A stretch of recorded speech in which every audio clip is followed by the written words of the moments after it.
Imagine you say just, like one specific sentence to someone. Right. And then 5 years later, they still remember exactly how you made them feel. Oh, yeah. It sticks with them. Completely. And not because you were, the most objectively attractive person in the room. Right, right. And definitely not because you flashed some high-status resume or a fancy watch. Of course not. It's because you somehow managed to hack the exact way their brain processes emotional validation. There's exactly it. Which is just wild to think about.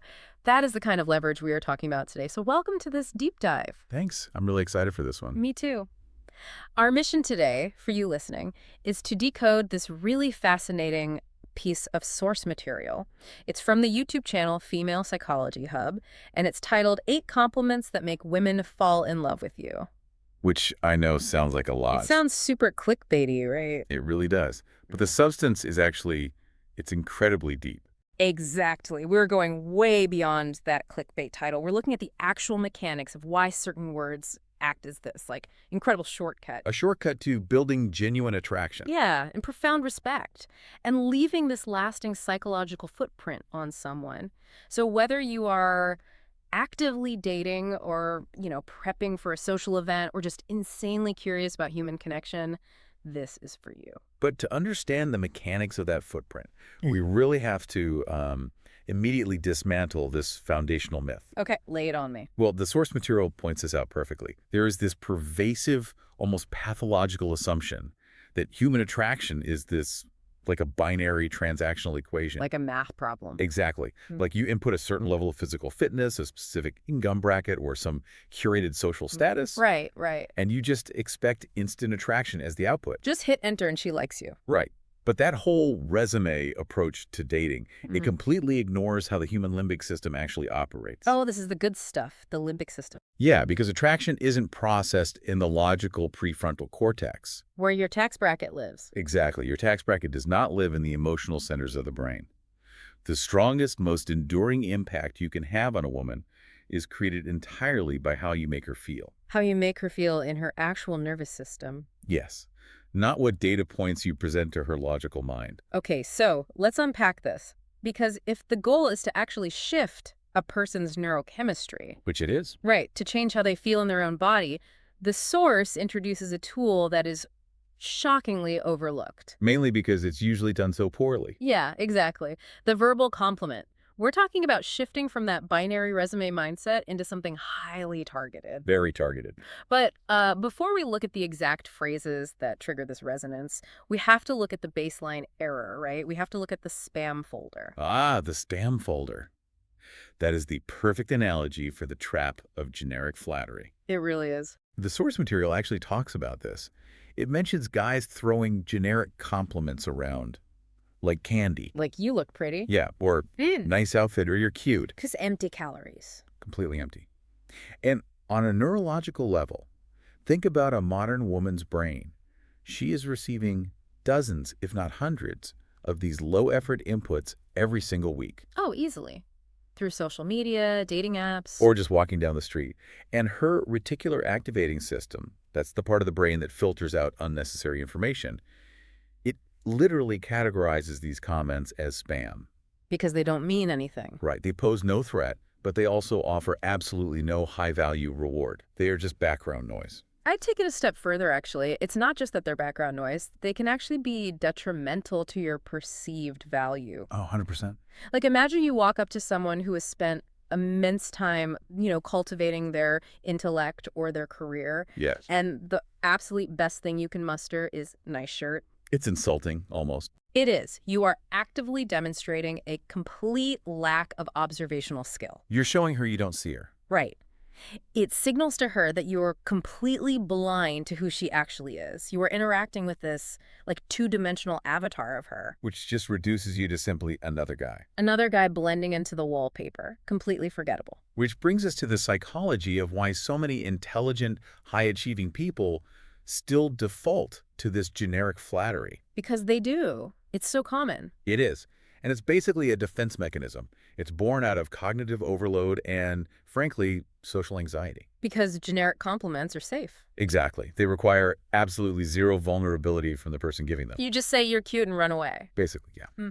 So to move past this baseline, The source highlights 3 mandatory elements you need: Okay, what are they? self-control, intention, and meaning. Self-control. Right. Self-control means resisting that anxious urge to just blurt out the very first surface level thing you see just to fill the silence. Just have something to say. Yeah. And then intention shifts the dynamic from, I want you to like me. To, I want you to feel accurately perceived. Exactly. But hold on, let me challenge the mechanics of that intention for a second. Go for it. Because if the power relies on making her feel accurately perceived, doesn't this require a tremendously high degree of emotional presence? Absolutely. Like, you can't just memorize a list of 8 compliments from a YouTube video and deploy them like a robot script. No, that will backfire immediately. Right. If you are internally panicking about what to say next, you aren't actually perceiving her at all. You're just waiting for your turn to speak. Yeah, you're just in your own head. And that is the crux of this entire psychological framework. It raises this really important question about active participation in shared reality. Ooh, I like that phrasing. You just cannot fake the emotional presence required to deliver a high-level observation. So if your eyes are darting around the room, Or if your tone is completely flat, the words themselves become totally irrelevant. the delivery is everything. Yes, delivering these compliments requires you to be grounded in the current moment. You have to actively study the human being sitting in front of you. Wow. And when you do that, you stop being a consumer of her appearance, Yeah. and you become a witness to her presence. I love that distinction, a witness to her presence, rather than a consumer of her appearance. It changes everything. It really does. So let's look at how the source material applies that, starting with what we might call the sensory anchors. Yes, the sensory anchors. Because instead of looking at her geometry like her face, her body, the source suggests complementing how she alters the physical space around her. Right. And the first phrase they highlight is, that fragrance you're wearing is amazing. It's almost addictive. Now, from a neuroscientific perspective, this is just a masterclass in anchoring. Really? How so? Well, the olfactory nerve, right, it's cranial nerve. Yeah. It has this direct, unfiltered superhighway straight to the amygdala and the hippocampus. And those are the brain's centers for emotion and memory, right? Exactly.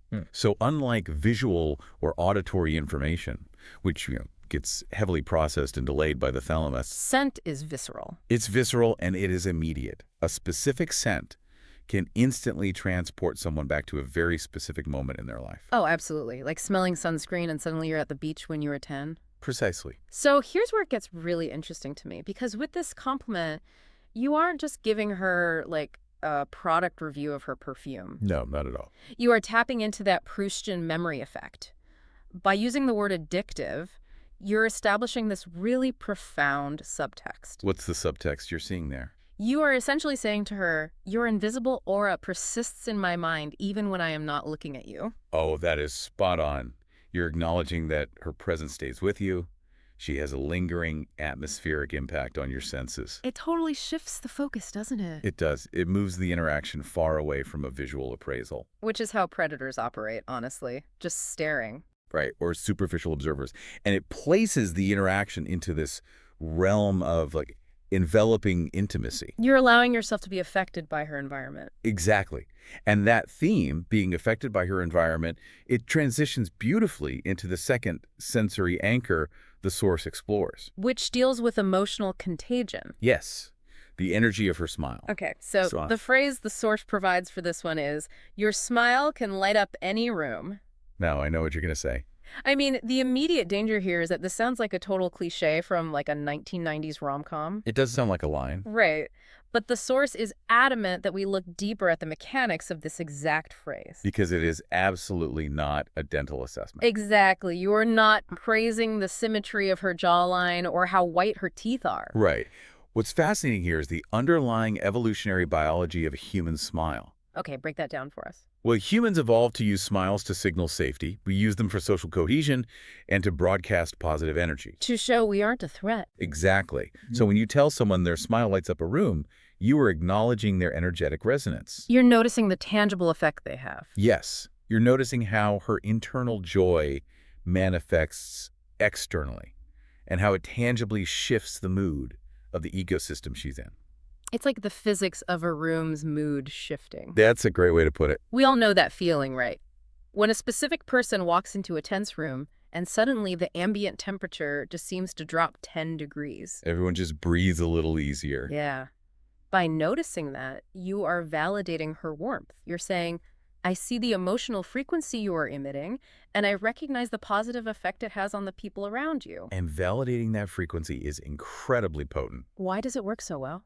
because it tells her that you are sensitive to the exact same emotional undercurrents that she is. Oh, wow. Yeah, it establishes a shared baseline of emotional intelligence. You're proving that you are both attuned to the room. You're on the same wavelength. Okay, so we've established the sensory anchor scent and the projection of positive energy. Right. But the source material takes a really sharp thematic turn here. It moves inward. Exactly. We transition from how her energy fills a room to how her mind navigates this highly curated world we live in. This is where we get into the validation of her inner world. Right. So compliment number 3, the phrase is, I really like how genuine you are. You don't try to fit in. You just stay true to yourself. If we connect this to the bigger picture, we really have to look at the sociological concept of front stage versus backstage behavior. Okay, Irving Goffman, right? Yes, exactly. Goffman. In our modern, hyper-connected society, almost everyone is completely exhausted by the cognitive load of maintaining their front stage persona. Their Instagram self. Yes, the filtered, curated, socially acceptable version of themselves. The pressure to conform to those invisible societal metrics is just immense. Draining. It's literally an epidemic of masking. It really is. We all walk around wearing this heavy psychological armor, and the irony is everyone is incredibly lonely because you can't form a real connection with someone's armor. You can only connect with the person underneath it. Exactly. Which is exactly why authenticity naturally stands out so much. Yeah. And why it requires genuine bravery. Because you could get rejected for your real self. Right. So when a woman chooses to drop the mask, when she, expresses a quirky opinion or laughs a little too loud or admits a flaw, she is taking a social risk. So by offering this specific compliment, you're recognizing that bravery. Yes. You move entirely beyond her physical appearance and speak directly to the core of who she really is. You are validating her backstage self. It's like spotting a rare, unedited photograph in a social media feed full of heavy filters. That's a perfect analogy. You are providing psychological relief. You're effectively saying, you don't have to perform for me. Your baseline self is enough. Right. Your baseline, unedited self is exactly what I find valuable. I mean, the dopamine hit of being accepted for who you are when you aren't even trying. It's astronomical compared to being praised for a mask you spent 3 hours putting on. Exactly. And it creates a safe haven. It does. And once you establish that psychological safety, the source material suggests taking it a step deeper. Into intellectual intimacy. Right. Connecting with the mind. The next phrasing it highlights is, I like the way you see things. Your perspective is different. It makes me think. See, I look at this as an invitation to intellectual sparring. Oh, interesting. How so? Well, you are elevating her from being just a passive object of visual affection into an active intellectual equal. You're taking her seriously. Yeah. I mean, we live in an era of echo chambers where most people just want you to repeat their own opinions back to them. Yes, unfortunately. So saying your perspective makes me think is a radical departure from standard small talk. It speaks to this concept of epistemic trust. Epistemic trust. Tell me more about that. It means you're telling her that you trust the way her mind processes reality. You are validating her cognitive framework. That is deep. It is. And this is crucial because ultimately everyone harbors this deep-seated desire to be truly understood. We all just want to be seen. Right. We want someone to look at the chaotic, unique way our brain wires together thoughts and say, that is fascinating, show me more. It fundamentally changes the dynamic of the conversation, doesn't it? It does. It makes the whole interaction feel significantly more meaningful. Because it's the difference between passive hearing and active, constructive responding. You aren't just waiting to talk about yourself. You are letting her worldview alter your own. And that level of intellectual vulnerability is incredibly attractive. It proves you actually have the ego strength to be influenced by her. Wow, yeah. Ego strength. And that concept, being influenced by her, it transitions perfectly into the next layer of the source material. Because while the previous compliments validated who she is, The next set focuses on the momentum of her life. how she inspires action in herself and others. Okay. So we move to the gift of inspiration. The phrase is, your energy is amazing. It actually makes me want to become better. Now, wait a minute. I need to throw a red flag on the play here. Okay, why? Because this walks a very dangerous psychological tightrope. It can, yes. Doesn't telling a woman that she makes you want to be better risk putting her on a massive pedestal? It's a valid concern. Like, are we not just turning her into some flawless, ethereal muse whose only purpose is to act as a life coach for a flawed mortal? That sounds like an exhausting amount of pressure to put on someone. That is a brilliant pushback. And you are highlighting the exact difference between a parasitic dynamic and a symbiotic one. A parasitic dynamic. Yes. If this compliment is delivered from a place of low self-worth if the unspoken subtext is, I'm a disaster and you need to save me, then yes, it is pedestalizing. And it will trigger her avoidance instincts immediately. Exactly. It becomes an emotional burden. Right. It's like, fix me.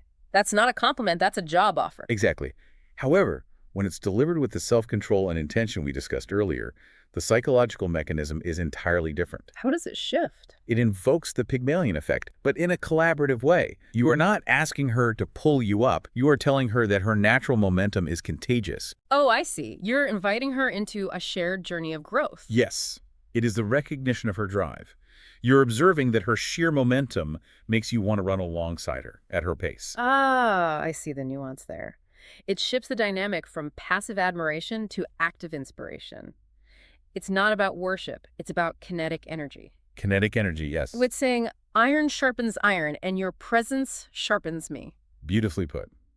Which connects seamlessly to how the source material approaches ambition directly. Right. Let's jump to compliment 7, which groups thematically here. The phrase is, I admire how focused you are. Your determination is inspiring. This is a vital recognition of intrinsic motivation. Because it highlights qualities like discipline and ambition. Yes. We often praise the results of someone's hard work, right? The degree, the job title, the physical fitness. But praising the result is just praising the tip of the iceberg. Exactly. Highlighting qualities like discipline and determination goes below the waterline. It acknowledges the unseen hours of struggle. The sacrifices. The resilience required to build those results. You are honoring the engine, not just the paint job on the car. I love that. Think about it. Think about a woman who spends 80 hours a week building a startup. Or someone putting themselves through night school while raising a child. It's incredible effort. Their determination is not a hobby. It is the central pillar of their identity. Yes, and the source stresses this psychological insight. It's a phenomenon known as identity integration. So her ambition and her sense of self are inextricably linked. Exactly. When you recognize her determination, you are validating her life's core narrative. You are proving that you see the immense effort she puts into navigating the world. Which is a profound level of emotional validation. Validation that most people simply never receive. Never, because people are too busy looking at the surface. Right. So what does this all mean when we zoom out? We've analyzed how to anchor to her sensory presence. Sure. We've looked at how to validate her internal authenticity and intellect. Yeah. And we've talked about how to honor her momentum and drive. Right. So that brings us to the final frontier the source material explores. The social fabric. Yes. How these complements recognize a woman's impact on the broader ecosystem of humanity. The people around her. So compliment number 6. The phrase introduced here is, you're really thoughtful. It's clear that you genuinely care about other people. This addresses the concept of emotional labor. Emotional labor is huge. It is. In any social dynamic, whether it's a family, a workplace, or a friend group, there's an immense amount of invisible work being done. Work to maintain harmony, to anticipate needs, to provide care. Exactly. And this burden of social maintenance disproportionately falls on women. And it is almost universally unthanked because it operates entirely in the background. It's the invisible social glue. Yes. Crucially, the source notes this is not the kind of compliment she probably hears every single day. Well, because most people are so inherently self-absorbed, they only measure a person by how that person treats them. Right. They don't look beyond their own interaction. They don't notice how she interacts with the exhausted barista, or how she discreetly checks on a quiet friend at a party. Or how she intuitively remembers small details about people's lives. Exactly. So because it is rare and observant, it stands out far more than a physical compliment ever would. Yes. By pointing out her thoughtfulness toward others, you are demonstrating a high-level situational awareness. You're proving you're paying attention. You're proving you are not just a consumer of her attention, but a safe, observant presence who actually values moral character over superficial charm. And that leads perfectly to the final, closely related insight from the source. Compliment number 8. You have a special way of making people feel comfortable and valued. This is the ultimate recognition of high emotional intelligence. It really is. It recognizes her ability to create genuine connections. Creating psychological safety for others is perhaps the most advanced social skill a human being can possess. Absolutely. It takes real effort. It requires empathy, active listening, and the ability to regulate not just one's own nervous system, but the nervous systems of those around them. It's like seeing the stage manager running around in the dark, keeping the entire play from falling apart and pulling them aside to say, "I see what you're doing, and the show wouldn't go on without you." That is a wonderful analogy. Making people feel comfortable requires unseen emotional labor. Hmm. And pointing it out shows you notice how she affects others. It points to a depth far beyond physical appearance. It immediately separates you from the crowd of people just looking for a superficial hookup. You are recognizing her as a cornerstone of her community. Yes. So if we synthesize this entire framework, Let's bring it all together. the overarching narrative of the source material is clear. These 8 complements go far beyond the surface. They aren't just words. No, they are not cheat codes. They are not manipulation tactics to be deployed by some hollow avatar. They are vital tools of perception. Tools that build connection, respect, and genuine attraction. Exactly. When used with genuine intention, they dismantle the superficial barriers of modern dating. They fulfill the deepest human psychological need, the need to be accurately, comprehensively, and safely seen. And that brings the spotlight squarely back to you, the listener. To the person applying this. Right. The blueprint is right here. If you want to stand out, if you want to leave a lasting, undeniable impression that echoes in someone's mind for years, You have to drop the generic candy compliments. you have to stop treating attraction like a resume exchange. Exercise self-control. Speak with intention and meaning. Cultivate the emotional presence to actually study the person in front of you. Notice the invisible labor. Honor the unedited self. It demands that you become a better observer of the human condition. Which leaves us with a final provocative thought to consider today. Hmm. Something that builds on the source text, turning this entire analysis inward. Give it to us. Well, if the most powerful and memorable compliments we can give are those that recognize someone's unique energy, their mind, and their emotional impact on others, what does the way we choose to compliment someone reveal about our own psychological depth? Are the compliments we give actually a mirror, reflecting our own deepest values? Wow. That is a staggering question to walk away with. It really makes you think about what you value. Every compliment you give is essentially a confession of what you value most in the world. We started this deep dive talking about how attraction isn't a simple equation you can solve with money or status. Is that a math problem? It is a living, breathing, neurological dynamic based entirely on how deeply we're willing to see each other. Exactly. If you want to hack the system, you have to stop looking at the surface and start paying attention to the architecture underneath. Thank you so much for joining us for this deep dive. It's been a great conversation. Take these insights, step out into the real world, and start holding up a better mirror to the people around you. We'll catch you next time.